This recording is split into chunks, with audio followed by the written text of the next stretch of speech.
আল্লাহকে ভয় করো, আল্লাহকে ভয় করো, আল্লাহকে ভয় করো। ইত্তাকুল্লাহ, ইত্তাকুল্লাহ, ইত্তাকুল্লাহ। ওহে মুসলিম, তোমাকে আল্লাহর সামনে দাঁড়াতে হবে।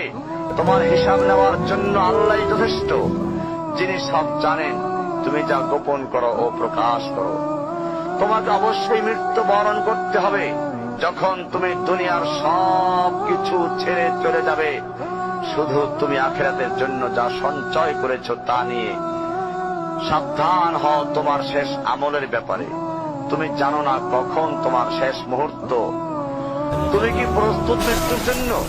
তুমি কি প্রস্তুত কবরের সওয়াল জবাবের জন্য? তুমি কি প্রস্তুত ভয়াবহ কিয়ামতের জন্য, হাসরের ময়দানের জন্য, হিসাব নিকাশের জন্য, আল্লাহকে জবাব দেওয়ার জন্য, মিজানের জন্য? তুমি কি প্রস্তুত চুলের চাইতে সূক্ষ্ম, তরবারির চাইতে ধারালো পুল সিরাতকে পাড়ি দেওয়ার জন্য? ভয়ঙ্কর তুমি জাহান্নামের ভয়ঙ্কর আযাব থেকে আত্মরক্ষার জন্য কাজ করছো তো? যার ইন্ধন মানুষ এবং পাথর, যারা আগুন ভয়ঙ্কর উত্তাপ সম্পন্ন কালো বর্ণের, যা হৃদয় পর্যন্ত জ্বালিয়ে দেবে, এমন উত্তপ্ত পানি যা নাড়ি ভুঁড়িকে বের করে দিবে। রয়েছে খাবারের হিসাবে জাক্কুম ও গলিত পুঁজ।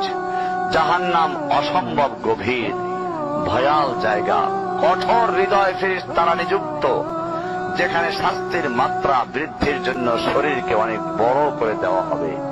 চামড়াগুলো জ্বলে যাবে, বের হতে চাইবে, বের হতে পারবে না। মৃত্যুকে ডাকবে, মৃত্যু আসবে না।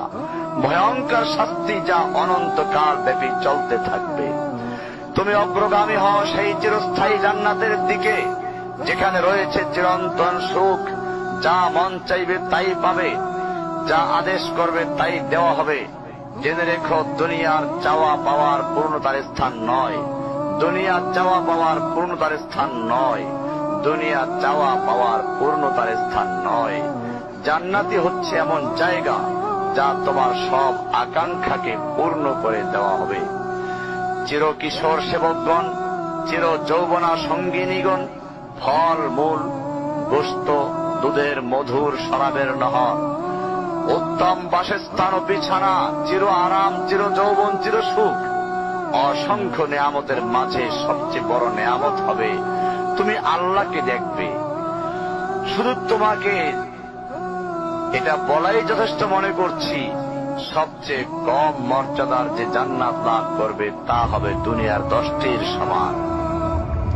সুতরাং হে মুসলিম, হে ভাই, আল্লাহ